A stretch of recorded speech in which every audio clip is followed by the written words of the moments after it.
Bon, ça, c'est une petite vidéo pour tous mes gars et toutes les meufs en fait qui utilisent Claude au quotidien, que ce soit dans ton taf, dans ton business, si tu fais du e-com, j'en sais rien, qui entendent partout qu'il faut utiliser des skills, mais qui comprennent rien parce que personne n'explique.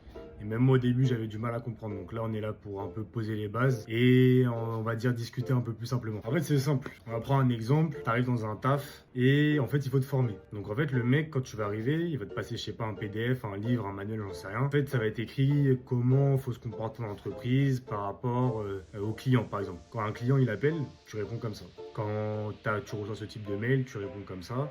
Et toi, en fait, c'est comme ça que tu vas te former. On va dire sans ton manager, c'est comme ça que tu vas te former petit à petit. Bah, en fait, les skills de Claude, c'est la même chose.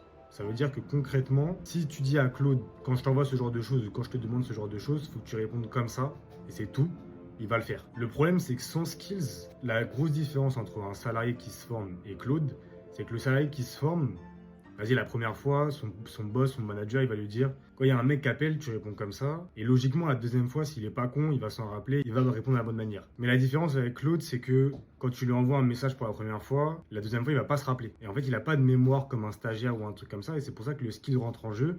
C'est pour lui dire que dès que tu parles d'un sujet, dès que tu lui demandes un truc, en fait, il va se référer à ce manuel, à ce PDF pour faire exactement de la même manière que tu veux. Et du coup, pourquoi tout le monde en parle, pourquoi c'est aussi important, c'est qu'en fait, tu peux créer tes propres skills. C'est-à-dire que tu peux dire à Claude, pour ton business, pour ton taf, pour ton école, pour tes cours, bah moi, quand je te parle de ce sujet-là, il faut que tu répondes comme ça. Et pour faire ça, en fait, tu as un truc qui existe dans Claude, que ce soit sur navigateur, sur téléphone, ça s'appelle le Skills Creator. Donc, tu l'actives et tu demandes à Claude, ok, bon bah voilà, maintenant, je veux que tu agisses comme ça quand je te pose telle question.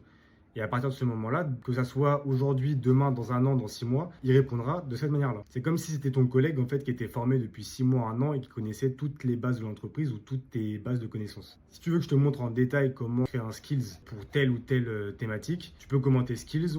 On regroupera les thématiques les plus revues et on fera une vidéo spéciale pour ça.